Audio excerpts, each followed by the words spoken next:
Akalar opalar videoni oxirigacha ko'ringlar. Mana qo'limda immigratsionni karta, Zolotoy kanonidan qarzi borlar, reyestrga tushganlar granisaga borib kelsa bo'ladimi, yo'qmi, yoki O'zbekiston, Tojikistonga borib kelsa bo'ladimi, yo'qmi? Hammasini aytamiz. Mana immigratsionni karta. Aka qachon o'tdingiz granisadan? Hozir granisadan kelyapsiz? Hozir granisadan kelyapman. Aka qiyin emasmi? Qiyin emas. Hozir ko'pchilik aytayapti-ku, reyestrga tushganlar borib kela olmaydi, rostmi? Yo'q, reyestrga borishyapti-ku, reyestrga tushganlar. Borib kelyapti. Borib kelishyapti. Aka, Zolotoy kanonidan qarzi bor hech kim yo'qmi bu yerda? Sizni qancha qarzingiz bor? 50 ming qarzim. O'tqizyaptimi? Ha. Bir ikkitasi yozibdi, Zolotoy kanonidan qarzi borlarni chiqarmayapti degan, kirgizmayapti degan. Hech narsa degan o'tib keldim. Siz o'zingiz qayerdansiz? Surxondaryodan. Borib keldingiz. Borib keldim kecha.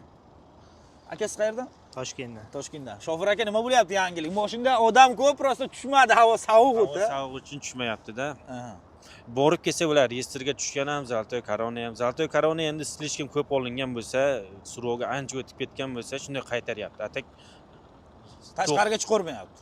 ha, tashqariga chiqarmayapti. Atak 90% odam shu Zolotoy kanonidan qarzi bo'lsa, borib kelyapti. Bu ham protsentini qaytaryapti-da. Akalar bilan granisaga boraman deydigan akalarimiz, Zolotoy kanonidan qarzlaring bo'lsa, 1 yildan o'tib ketgan bo'lsa, sizni sudga bergan bo'lsa, masalan, bir xillarniki 200 ming, 250 ming bo'lib ketadi-ku, 100 mingdan o'tib. O'shandaqa odamlarni ko'pini qaytaryapti-da, men o'zim ham eshitdim. Faqatgina summasi katta, so'rovi katta bo'lib ketgan bo'lsa, mana 100 ming, 150